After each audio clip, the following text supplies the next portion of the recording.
welcome to the Al Monitor Brief. It's Wednesday, June 26th. I'm Kristen Tallman.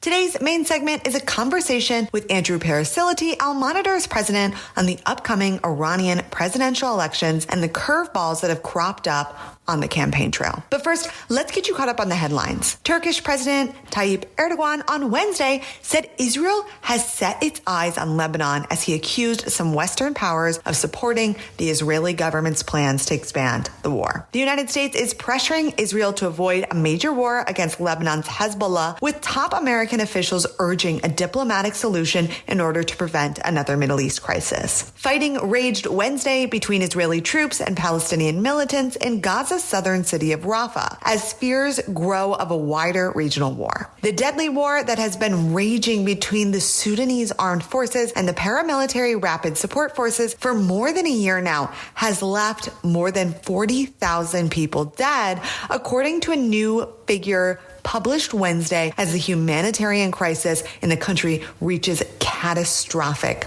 levels. The Vatican's Secretary of State urged the parties in the Middle East to accept peace proposals, saying the region, including Lebanon, doesn't need war. Senior Hamas official called on Russia to be a guarantor of a future ceasefire agreement with Israel. And after a meeting in Moscow on Monday night, he vowed to free the remaining Russian hostages from Gaza. And Saudi's defense minister discussed ways to boost relations between Saudi Arabia and China during his first visit to Beijing on Wednesday, as Chinese weapons exports to the Saudi kingdom increase. Now, on to the main segment. Hey, Andrew, welcome to the Al Monitor Brief. Hey, Kristen, good to join you this morning.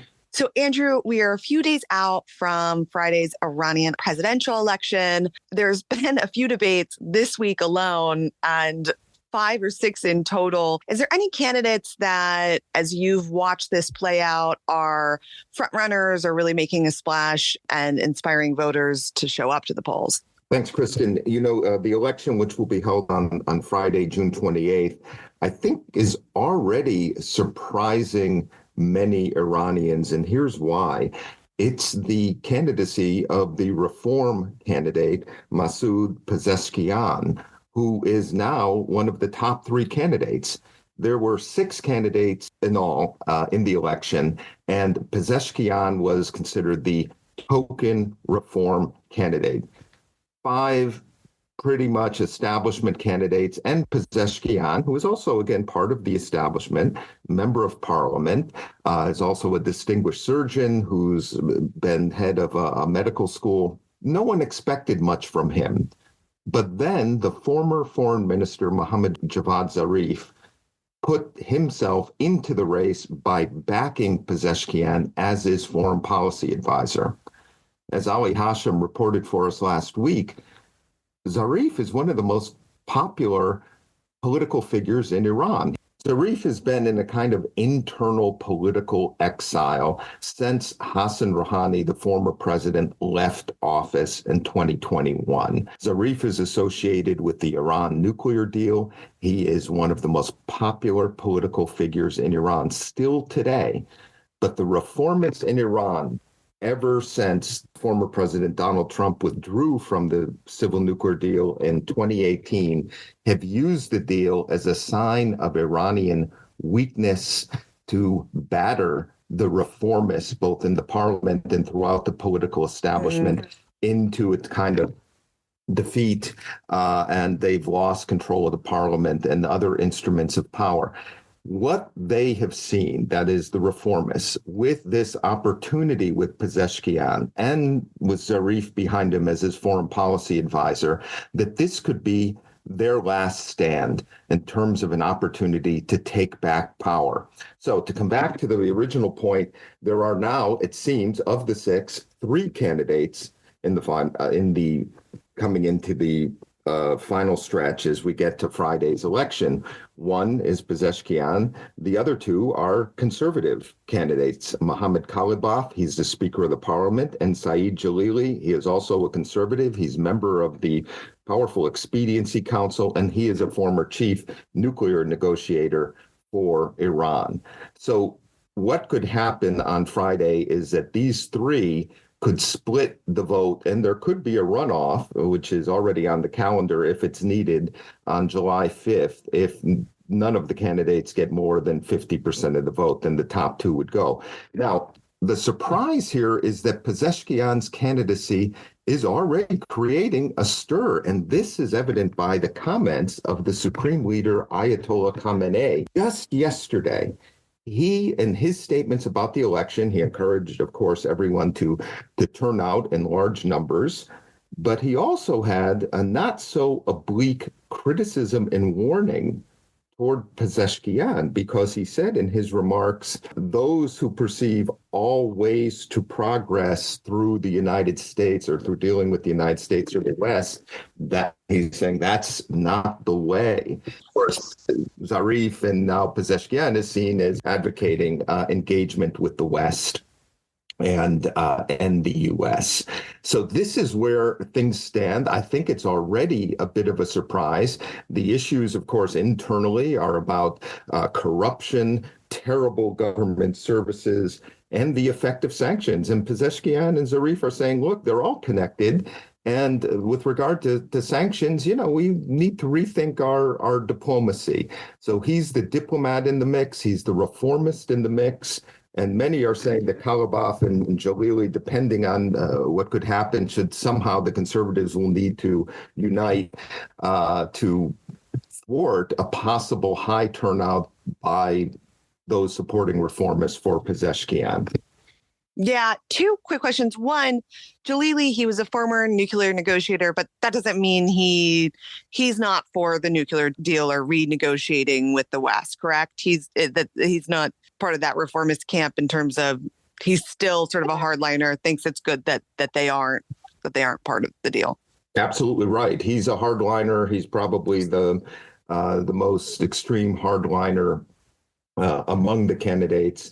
And he is a known critic of the nuclear deal and negotiations with the West. He was a negotiator under the previous government of Mahmoud Ahmadinejad, and he was known to be very, very difficult in the negotiations. So that is correct. He is not an advocate of diplomacy with the West.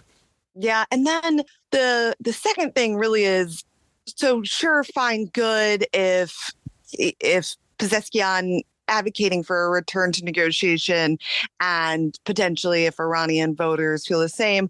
But does that still, are all eyes still ahead toward U.S. November elections? Because, right, there has to be sort of a willingness also from Western, from Washington, from capitals in Europe, but maybe more so Washington.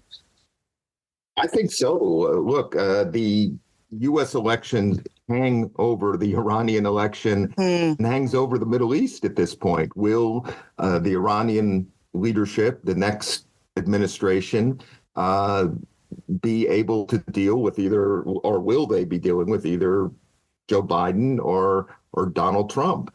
Trump withdrew from the civil nuclear agreement. He had a policy of maximum pressure, but he was also looking for a deal with Iran. He was critical, obviously, of the nuclear deal, so critical he backed out. But he also had said that he was willing to negotiate at various times on new terms. It was his administration that ordered the killing of Qasem Soleimani, the former IRGC commander. That is, of course, well remembered within Iran as well. And, of course, the Biden administration, when it came into office, had hoped to recast the nuclear deal back in 2021. It dealt initially with the Rouhani and government and with Zarif as foreign minister's lead negotiator. Then there was the election of Raisi, a hardliner, and those negotiations on the nuclear deal fell apart. And we are where we are today with Iran's nuclear program even more advanced than it has been in the past. And recent IAEA reports have indicated, and other reports, that Iran is expanding its production of highly enriched uranium at some of its nuclear facilities. It is closer to the possible weaponization of its nuclear program than it ever has been. So this will be a huge issue for the next U.S. administration, whether it's a Biden 2 or Trump. And within Iran, it will be dealing with the United States will again be at the center of its own foreign policy if it wants to deal with sanctions. And then, of course, the conflict issues in the region regarding Lebanon, Israel, Yemen, and the Gulf as well. Entirely. Last question, Andrew. So the president in Iran is still second in line to the supreme leader. Whoever's chosen on Friday, what will really be their ability to put in place all the grand statements they've made at these various debates? Challenging for anyone who's president of Iran who may be operating or advocating policies that are somewhat outside the establishment view. The Iranian parliament is still also controlled by the conservatives, principalists, as they are called in the Iranian system, and the supreme leader still is the main decision maker.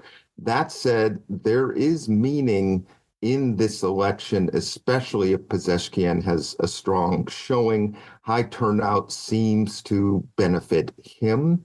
And let's not forget, especially during the Raisi era, when the election of 2021 happened, the candidates had been vetted and purged to such an extent it was really seen as a done deal that Raisi was going to be voted into office. It was the lowest turnout of any Iranian election since the revolution. Blank or poorly filled out ballots came in second after Raisi.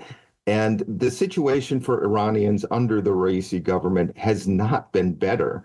There are high complaints and increasing complaints about corruption, terrible government services. This is all coming out in the debates. It's very hard for even the conservative candidates to advocate for the status quo because it's been so difficult for Iranians. And let's not forget about the death of Mahsa Amini, who died in custody for a hijab violation. And this provoked a number of widespread demonstrations across Iran against the government. And you still see many brave Iranians, and especially and including women, online in the streets, challenging the regime and the clerics and taking off their hijabs. And it shows that this government in Iran has a real legitimacy crisis.